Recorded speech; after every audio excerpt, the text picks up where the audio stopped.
মই ভাবিছোঁ যে অমিত শ্বাহ ডাঙৰীয়াৰ অসমৰ জনসাধাৰণৰ মূল প্ৰশ্নৰ উত্তৰ দিব নোৱাৰিলে।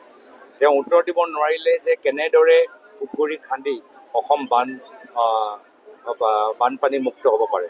তেওঁ ক'ব নোৱাৰিলে যে তেওঁলোকৰ চৰকাৰ অসম চুক্তি ৬ নং দফা ৰূপায়ণ কৰাৰ ক্ষেত্ৰত কিয় ব্যৰ্থ। তেওঁ ক'ব নোৱাৰিলে যে কিয় চিটিজেনশ্বিপ এমেণ্ডমেণ্ট এক্ট যোগেদি তেওঁ 2014 চনলৈকে বাংলাদেশীসকলক অসমৰ ভিতৰত সোমাবলৈ এটা সুবিধা প্ৰদান কৰিছে। তেওঁ ক'ব নোৱাৰিলে যে কিয় আজি উচ্ছেদৰ নামত ভাষিক সংখ্যালঘু আমাৰ মিচিং, বড়ো, ৰাভা সকলোকে খিলঞ্জীয়া মানুহক উচ্ছেদ কৰা গৈছে।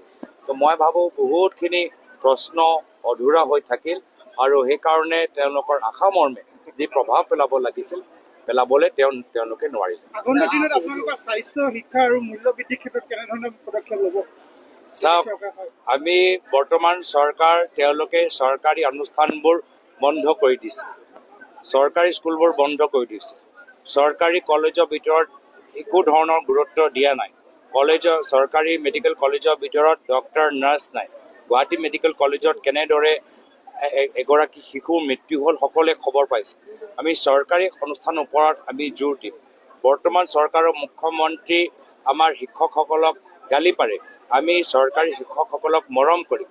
বৰ্তমান মুখ্যমন্ত্ৰী আমাৰ পলিটেকনিকৰ প্ৰশিক্ষকসকলৰ লগত অৱহেলনা কৰে। আমি শিক্ষিত আমাৰ যুৱ সমাজ যিসকল আজি প্ৰশিক্ষক হিচাপে ওলাই আহিছে, আমি তেওঁলোকক মৰম আমি দিম আৰু সকলোৱে মিলিজুলি আমি কামখিনি আৰু আগন্তুক দিনত আৰু ভাল কৰিম। এইখন চৰকাৰ নিজি কোম্পানীৰ ওপৰত জোৰ দিয়ে, প্ৰাইভেট স্কুল, প্ৰাইভেট হস্পিটেলৰ লগত বেছি মৰম কৰে, ডাঙৰ ঠিকাদাৰক বেছি মৰম কৰে। আমি ডাঙৰ মানুহৰ নহয়, আমি সৰু মানুহৰ হৈ আমি কামখিনি কৰিম আৰু চৰকাৰ গঠন কৰিম।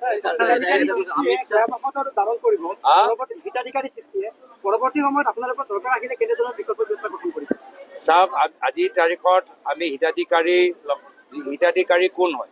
আমাৰ অসমৰ আটাইতকৈ দুখীয়া ৰাইজৰ ওচৰত আজি কোনো আৰু বিকল্প নাই।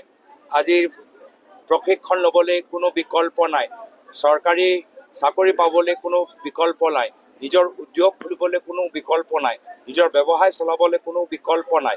আজি তেওঁলোকৰ স্থানীয় ঠিকাদাৰৰ লগত কাম পোৱা ক্ষেত্ৰতো কোনো বিকল্প নাই। আমি বিকল্প সৃষ্টি কৰিম। আমি ডাঙৰ ঠিকাদাৰক মৰম কৰাতকৈ আমি স্থানীয় ঠিকাদাৰ, আমি প্ৰাইভেট কোম্পানীক মৰম কৰাতকৈ আমাৰ স্থানীয় যি আমাৰ উদ্যোক্তাসকল আছে তেওঁলোকক আমি বেছি মৰম কৰি এটা